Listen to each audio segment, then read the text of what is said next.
Actually আমাদের policy মুভমেন্টটা 2022 সাল থেকে শুরু হয়েছিল। আমরা ফিজিক্যাল দিয়েছিলাম 2022 সালে, রিটেন দিয়েছি 2024 সালে, এবং 2024 সালে সবকিছু আমাদের কমপ্লিট হয়। আজকে প্রায় ভাইবা কমপ্লিট হওয়ার প্রায় আজকে 3 মাস অতিক্রম করলো, আমাদের ফাইনাল মেরিট লিস্টটা দিচ্ছে না। আমাদের সাথে শুরু করে দেখেন স্যার, এসএসসি-জিডি প্রায় 3বার কমপ্লিট হওয়ার পথে। এসএসসি-জিডি তো আমরা যারা এজ ওভার হয়েছে, আমাদের একটা টেনশন যে টিপিএসসি যেহেতু রিটেন এক্সামের পরে 15 থেকে 20 দিনের মধ্যে ফাইনাল মেরিট লিস্ট দিয়ে দেয়, তো আমাদেরটা এখনো দিচ্ছে না।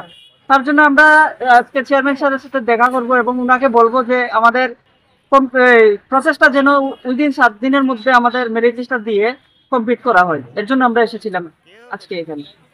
কতদিন আগে আপনারা ইন্টারভিউ দিয়েছিলেন? কার সাথে দেখা করবো? চেয়ারম্যান স্যার, রিক্রুটমেন্ট কমিটির চেয়ারম্যান স্যার। কোন দপ্তরে?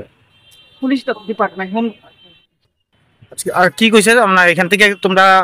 আমরা তো অ্যাকচুয়ালি এসেছিলাম, আমরা সবাই একটা রেডি করে যাব, তো ওনারা বললেন যে সিকিউরিটি প্রোটোকলের মধ্য দিয়ে এগুলো হবে না, তোমরা 3 জন বা 4 জন এখান থেকে যাও, স্যারের সাথে দেখা করো। তো আমরা ওনাদের সাথে এগ্রি করি, যেহেতু আমরা পুলিশ ডিপার্টমেন্টে যাবো, ওনার সাথে এগ্রি করা আমাদের কর্তব্য, তো এর জন্য আমরা এখান থেকে যাবো।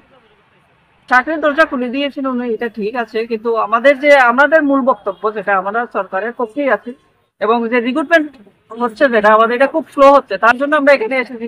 যেহেতু স্লো হচ্ছে, আমাদের টেনশন হচ্ছে, আমরা এই জবার হয়ে গেছি অলরেডি, আমরা আর কোনো ডিপার্টমেন্টে জব করতে পারবো না, ইন্টারভিউ দিতে পারবো না হোম ডিপার্টমেন্টের অধীনে যে দপ্তর রয়েছে, তো তার জন্য আমরা এখানে এসেছি। কতজন তোমরা? আমরা ভাইবা দিয়েছি অ্যাপ্রক্সিমেটলি 4800।